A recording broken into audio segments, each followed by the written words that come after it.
This morning, January, the very last day of January 2024, we're just going to have a fun interview with Judy Harvey, kind of about the importance of exercise, fitness, well-being, and some of the things that Nipigon has done and can do to encourage people to keep fit. So Judy is a nurse at the hospital. Judy, first of all, tell us how you got to live in Nipigon. Okay, well, thank you very much, Glenna, for this time, and thank you for inviting me here today. Okay, so how did I get started? First of all, how did I end up in Nipigon? Richard Harvey, who is my husband, is originally from Nipigon, and when we were living in Halifax, enjoying our life, I said to Richard, "Oh, don't we have just a lovely life?" And he said, "You know, I want to return home." And I just looked at him with a blank stare and said, "Are you kidding me?" And he said, "Yes." He said, "I miss Nipigon." So we packed up the kids and packed up ourselves, and we moved to Nipigon almost 22 years ago. So we arrived, and looking back, it's been a wonderful journey being here in a small town. It's wonderful. People are pleasant and kind. I find that the 22 years of my life here in Nipigon has gone by like just in a moment's notice. Right. It's been amazing being here. We have such a wonderful town. And where are you originally from, Judy? I'm from Schreiber, so I'm just down the track, right? Right. And I'm just thinking that you and Richard and both your kids are very active in the community, which helps your 22 years go by. Yes. And lots of memories. So one of the fun memories that I came across recently was a clipping from a paper, and it was actually a nutrition one. It was advertised Schreiber even on here, but it was the year that Judy was involved in something called The Biggest Loser, and it was all about getting fit. So maybe I don't know how much you can remember, Judy, but Judy and I were just saying Mike Nitz was the bank manager, and he was very active in the community, so he had this idea. Can you remember now kind of things that happened around that? Oh, it was an exciting time. Oh, of course, Biggest Loser was the TV show, right? That's right. Right. We had The Biggest Loser. We were all watching on TV, and there was myself and Roma Dupuy, as well as Michael Nitz, and a few others that we were just kind of, chatting around the table, and maybe we should do something like this in Nipigon. And I think the big thing was for us, Roma and myself, we wanted to find an activity in the community that we could gather together as a community and stay fit. And we're also at the stage where our children were young, and sometimes you get busy with your kids and making lunches and tucking them into bed, getting them to school, traveling here, there, and everywhere for sports. Sometimes you don't have time to fit in physical fitness, and also just being aware of proper nutrition. As you know, like traveling from sports in small towns, you're usually just eating, fast food or what have you. So the big thing is we decided, okay, let's gather together, let's advertise in the community that we're going to gather and we're going to start walking. So that was the first thing that we wanted to do, was walk around town and put in at least an hour of walking. And Roma was really the key lead on the walk around town. And for myself, I decided, well, this is what I'm doing at home to try and have physical fitness. I would throw on the music, and you know how it's always fun when you put on the music and just do some housework or vacuuming or doing the dishes, and then all of a sudden I just found myself just kind of dancing in the kitchen and just kind of busting out some Bee Gees songs and Bee Gees moves, right, or disco dancing. And so I thought, you know what? I'm building up a sweat here. Well, I'm actually exercising right now while I'm doing the housework. I'm multitasking. Right. So I explained to Roma, I said, this is what I'm doing. So Roma came over on her lunch break. She was working at the clinic at the time, so she jotted over. And I threw on the disco music, and all of a sudden, like, the two of us are just dancing. and we're just really getting into it. And she said, you know what, this is great. You know, maybe I'll come over on all of my lunch hours or what have you. We'll you know, bust a move or whatever. And then I was at home and I decided, okay, I think I'm going to take this little dancing thing that I'm doing, and I'm going to develop like some type of routine that would last an hour. So I did take disco dancing when I was 14 because it was the thing to do. And so I just remember some of those very simple moves. And that's what I did basically in my bedroom. I'd turn on the music and then I would, you know, just perform this routine and make sure that it was at least 1 hour because I wanted to have that physical fitness piece. Then I remember, okay, I'm going to add some arms. So I do the high arms so that I could get more of a cardio workout. Okay, so I press stop on the music, and I'm just sweating. And I'm thinking to myself, you know what, Judy? You can do this. You can bring this to the community. This could be part and parcel of our physical fitness journey here in the community. So I decided to rent, I don't know what, I didn't rent. I was going to rent. And it's at the gym. It was at George O'Neill? It's George O'Neill, that's right. So I chatted with the principal there, and I asked if I could use the gym. And I did offer like some type of money for a rent. And she said, oh, no. She said, you can just go ahead and use the gym and invite whatever, and she make sure you have a waiver. So my husband helped me out with developing some type of waiver that could protect me as well as the school if there was any injuries. So there we went. It was just word of mouth, and no cost. No cost. It's free, absolutely, right. Because it was the part of we want this to be attainable for all.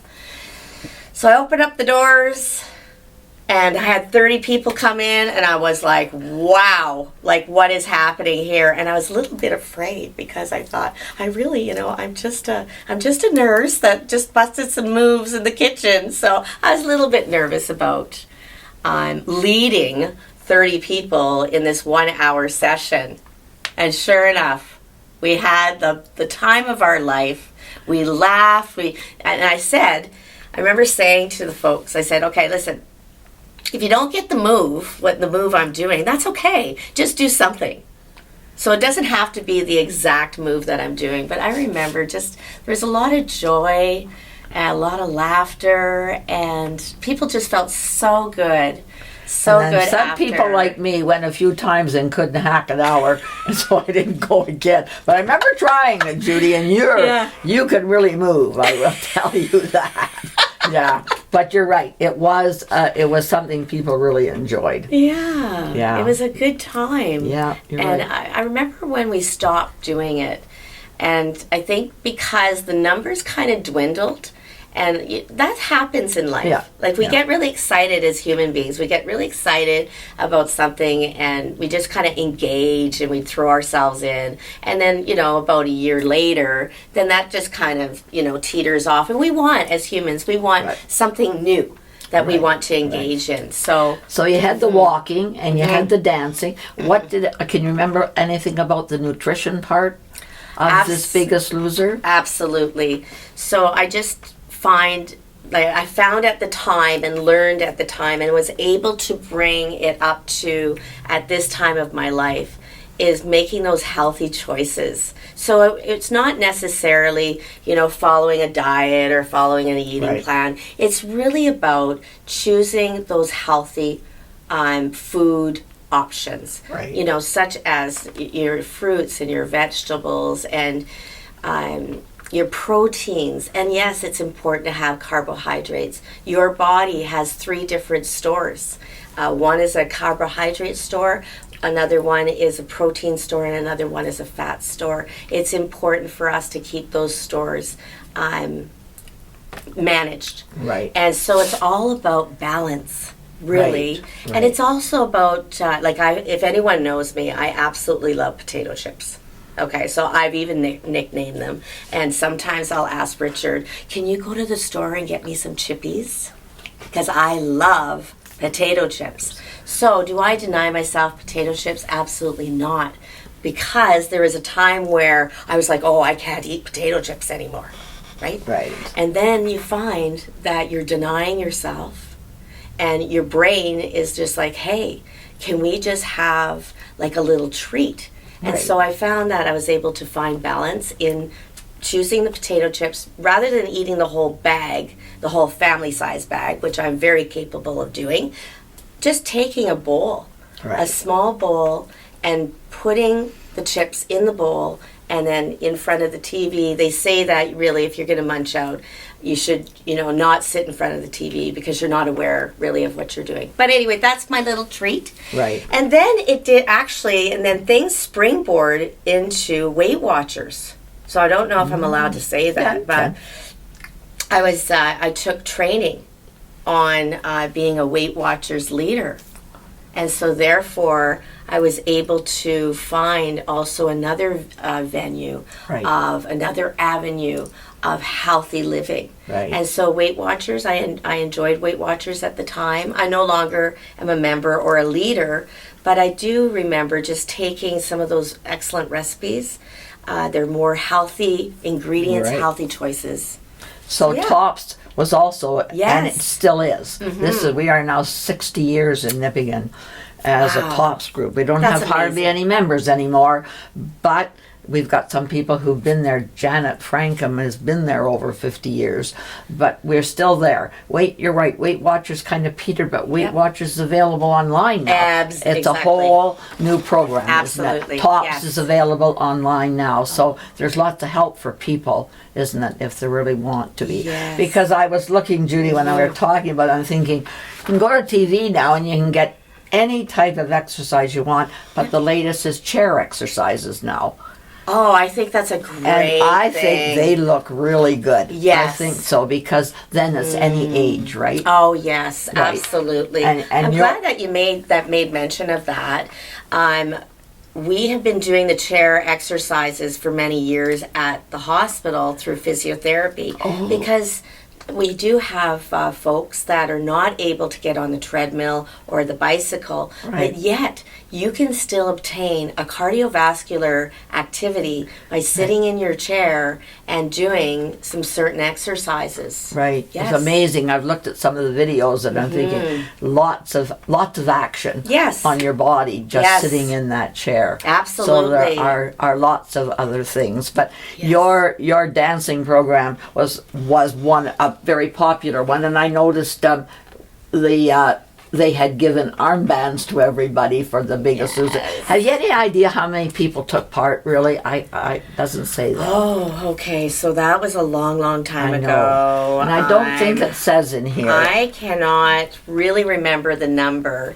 Oh I bet- no! It says right here, Judy, overwhelmed when 250 people Oh. turned out from Nipigon, Red Rock, Lake Helen, and some came So from there you Geraldton, go. Beardmore, and Dorian. Ah, so there you go. You're right. Yeah, it was a hit number. because It was a hit. It was something new Yes. and challenging. Yes. Right? And Right. also the fact that The Biggest Loser, the television show, garnished a lot of attention. So Right. yeah.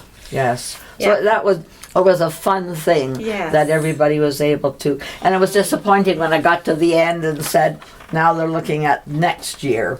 But I guess it didn't happen again. No. It's a No. one-off Again- thing, eh? Again, it's like as humans, really, we get really excited about things and we get engaged and we're all in that Right. gun ho. But Right. then there's times where we have trouble keeping commitments to those types of things, right? Like our energy is really like on our families. Right. Also people have other commitments. That type of thing, and sometimes people just kind of change their mind and let's now do something else, Right. And that's okay. And that was That's a big okay. thing for that time. People Yes. committed for those weeks Mhm. and enjoyed it. Yes, And hopefully some of those people maybe realized how important that fitness was. absolutely. Or taking. And so one of the things, of course, we still notice is there's lots of people who walk. Oh, yes. Lots of people who walk. Yes. And Nipigon has the Scrabble Walk, which is available at the arena. You can go walk there at the arena anytime. And Red Rock High School has one during the winter. So And that's walking wonderful. is a big thing. Is a big thing to do it's for wonderful. because they always focus on those steps, and now I hear it doesn't really mean 10,000 steps. You can do a little bit of walking 5 times a day That's and correct. get as much exercise as you want. I'm glad that you brought up the steps. Today, if people are wondering, is she still dancing in her kitchen? And absolutely I am. The other thing is how I maintain the physical fitness in my own life is I downhill ski in the winter. So I now downhill ski with my grandsons, which is just wonderful.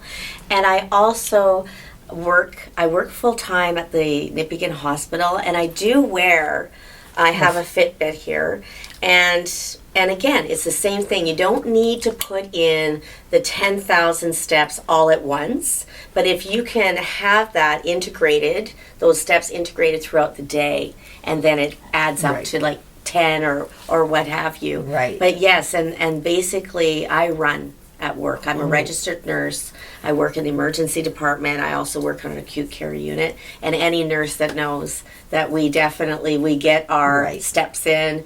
And again, it is a form of physical fitness. Right. And I feel fantastic when I get home because I've actually exercised Right. while at work.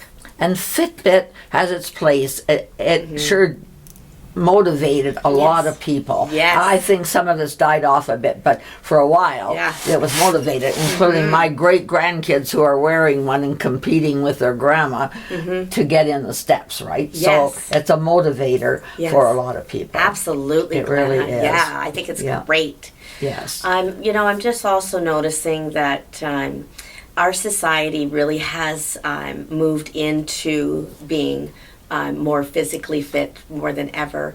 I find that also with our our senior community members, they have also understood the importance of physical fitness and trying to get that into their lifestyle. So it's good. It's good. As a registered nurse, it's what I'm seeing at the hospital. Right. I'll run into a senior, and let's say they're in their 90s, and they look fantastic. Their body weight is wonderful. Their skin tone is great. Their eyes are alive and glowing, and I always ask the question, what is it that you do that has made you look so amazing in your 90s, and also you are incredibly agile, which means that they're moving like I'm moving. I'm 59 years old, and they're able to do stairs or what have you. And this is what they say.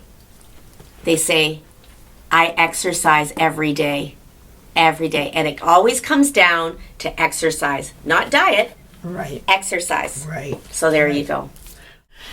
It's January 2024, and we're going to talk with Judy about a very important room that is located in the Nipigon Hospital. I don't know if every hospital has one of those rooms, but Judy was instrumental in setting up the fireside room, and she's just going to give us a little bit of background and some of the people who have made it what it is today. It's a special room in the hospital. So Judy, you're on. Give us a bit of information there about when it started or how you started. Thank you, Glenna, and this is wonderful. So I thank you for inviting me here today to talk about one of my favorite topics is hospice care and our hospice room at Nipigon Hospital. Actually, it's Nipigon District Memorial Hospital. And yeah, I'm so excited about sharing. I'm a registered nurse. I've been a nurse for 32 years. And I've been at the Nipigon Hospital for 22 years, according to this summer. And so I worked at Nipigon Hospital as an acute care staff nurse. It was probably about 19 years ago. I remember walking into one of our hospital rooms on acute care. It was actually room 109 to be exact. And I remember walking in and seeing something that just did not sit right with me. It was a patient that was dying, and she was approaching her last days.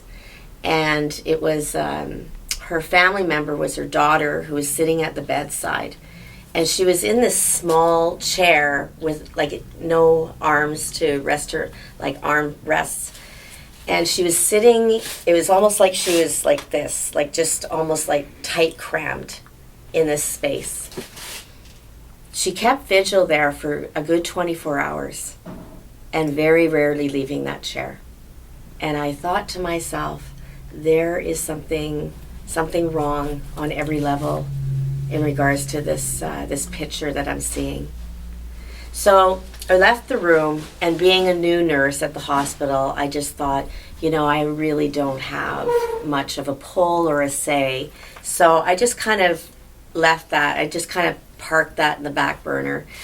And I remember in 2014, so this is many years later, my nurse manager called me into her office, and she asked me if I would consider being the new palliative care committee chair. And my first answer was no. I said, there's other people here that are way more experienced, and you should ask them. And she said, no, I'm asking you to do it. And I said, no.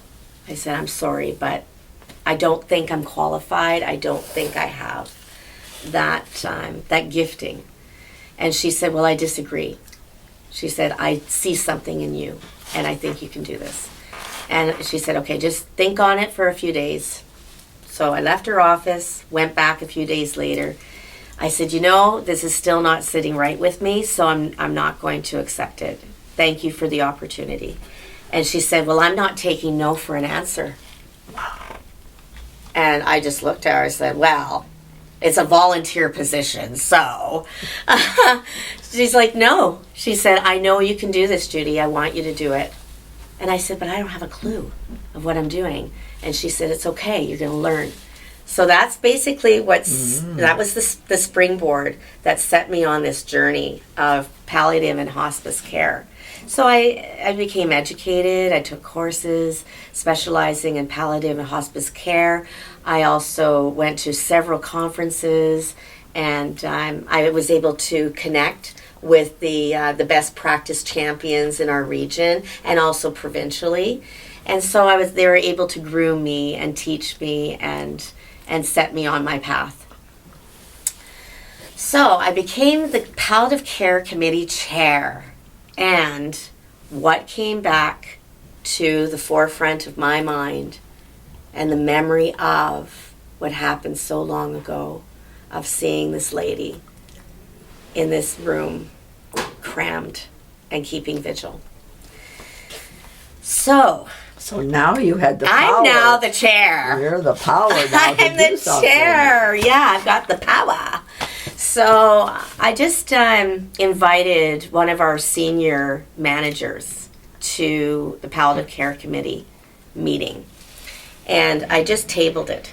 I said, is there any way that we can create a special space for hospice care specifically, a space that can be used, let's say a patient's going to journey like days to weeks of life. Is there any way that we can allocate some type of space? And my senior manager, she's like, it sounds like a good idea. Let me think on that.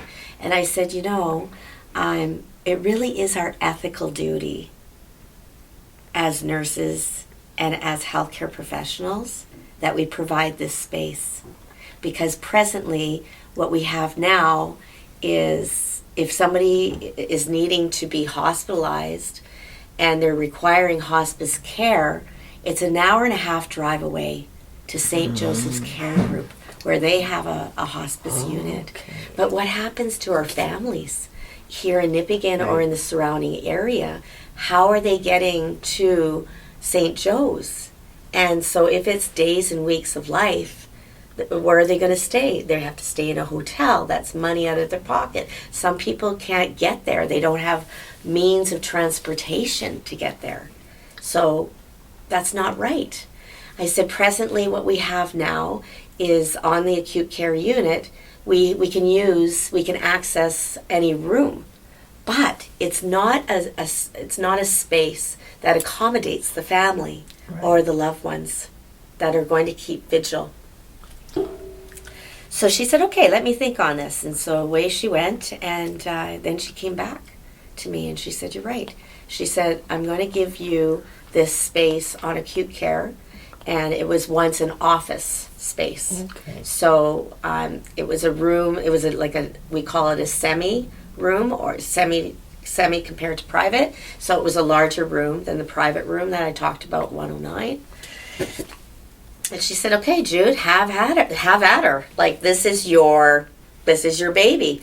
And I'm just like, whoa, I'm a nurse. I'm a nurse. I am not a designer. I'm not an architect. I don't even know about interior design. So she said, no, Judy, this is your idea and you need to go with it.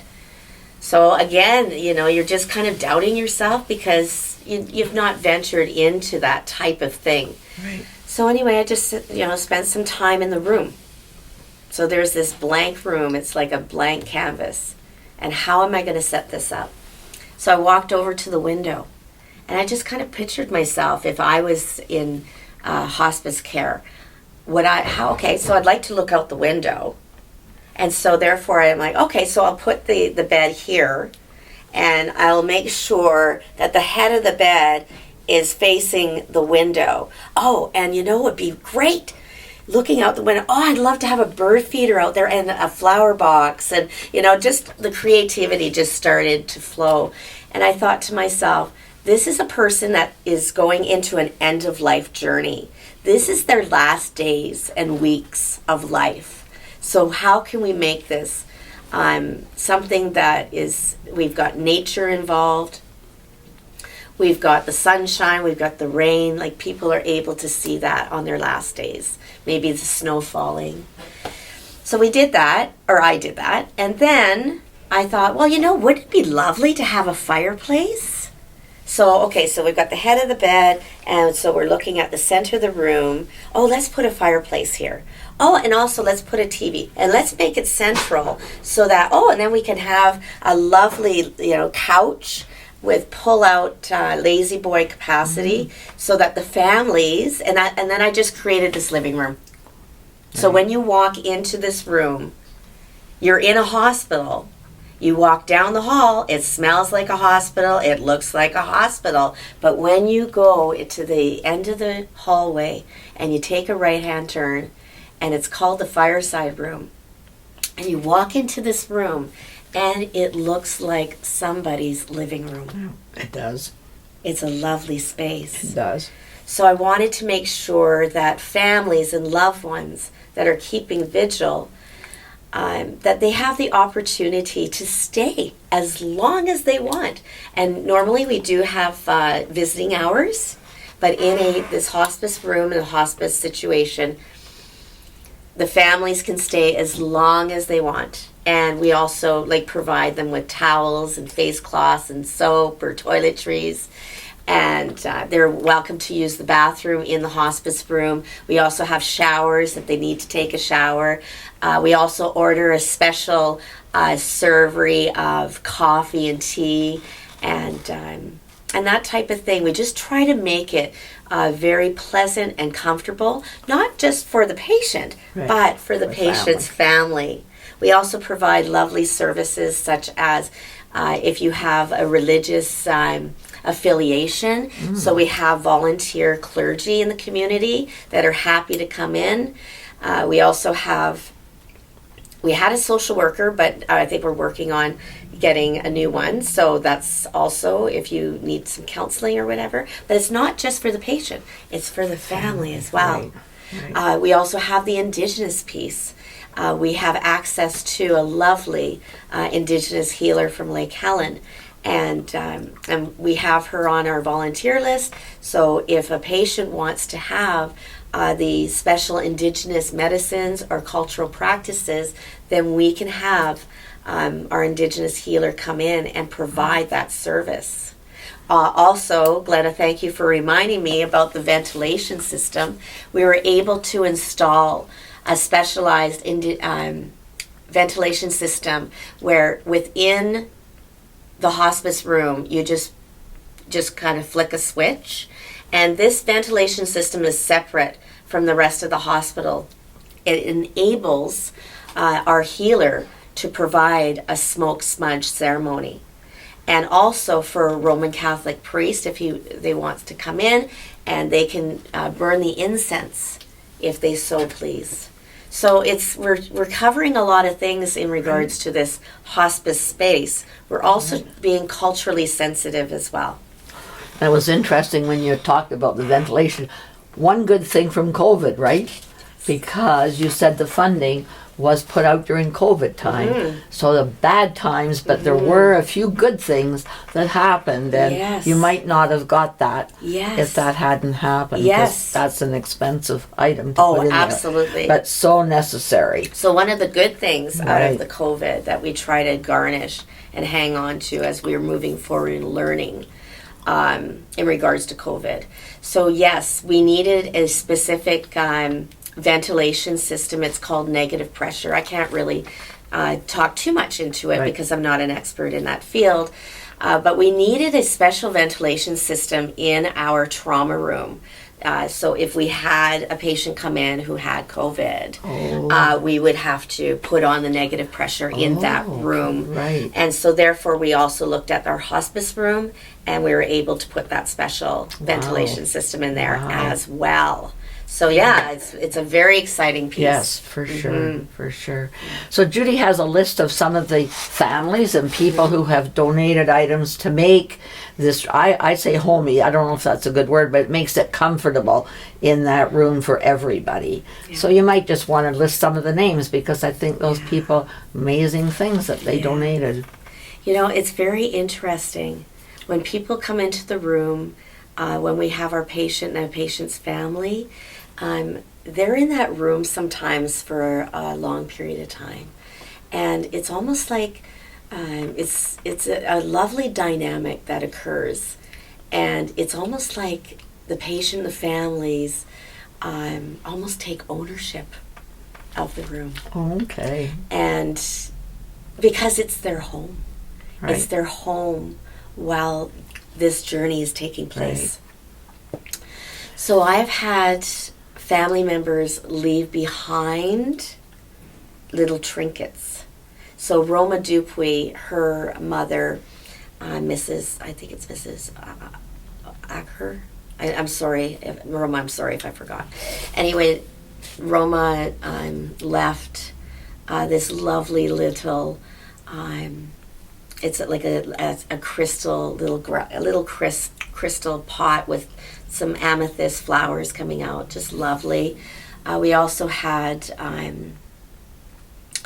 another family member left a little bell. Anyway, Mrs. Overacker. That's Mrs. Overacker. Right, yes. Roma's mom. Yes. Right. And we also had Mr. and Mrs. John Potoff, Lori Croker, donated the baker's rack to the room. So like I said, there's this sense of ownership that people have linked onto. We also have Mr. and Mrs. Art Lang. So the Lang family donated the bird feeder, and on the bird feeder we have these pot hangers. So the hangers are on there, so we could put flower pots on that. So very happy about that. Giselle Dampier, who spent her last days in that room, the family donated a microwave. We also had Hospice Northwest donate our fridge, our little mini fridge with a freezer, and also Canadian Tire gave us or sold us the fireplace for half price.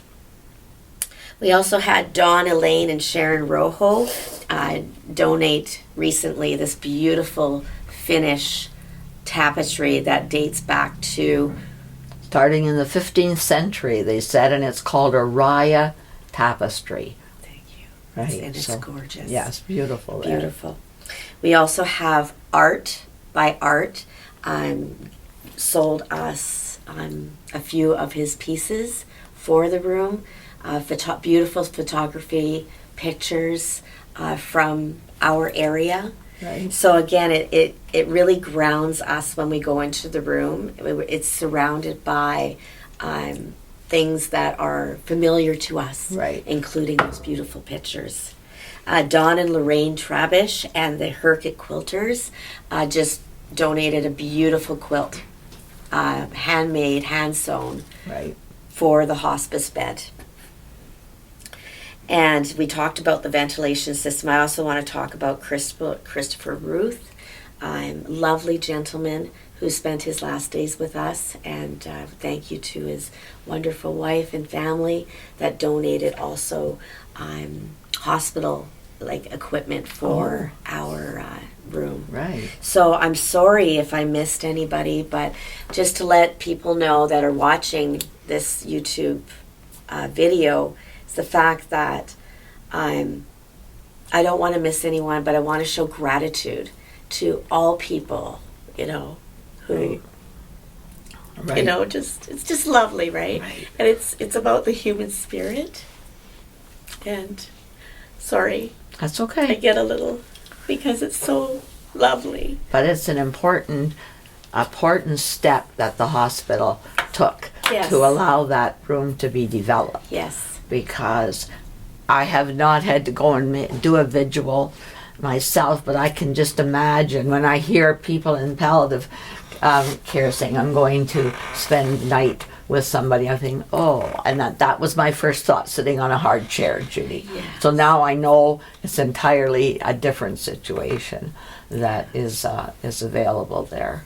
Yes, yeah. Yes. It was a wonderful thing. Yes. But it's important now that we've got all that recorded, thanks to you, and people will now be aware of how that happened, because the history of those things will disappear when you're not there to tell everybody about it, like you did when I was there recently. Then they don't know the background. So now we've got it in hard copy. Yes, and I also wanted to share that with this hospice room, to remember that we're not specialists at Nipigon Hospital, Nipigon District Memorial Hospital. We are like the jack of all trades and master at none, but we see everything that comes into our rural hospital. Right. So with hospice care, we also have specialized training that our staff have enjoyed, and so we were able to bring that special care, the specialized care. Okay, thank So I'm you. excited. Okay. Thank you.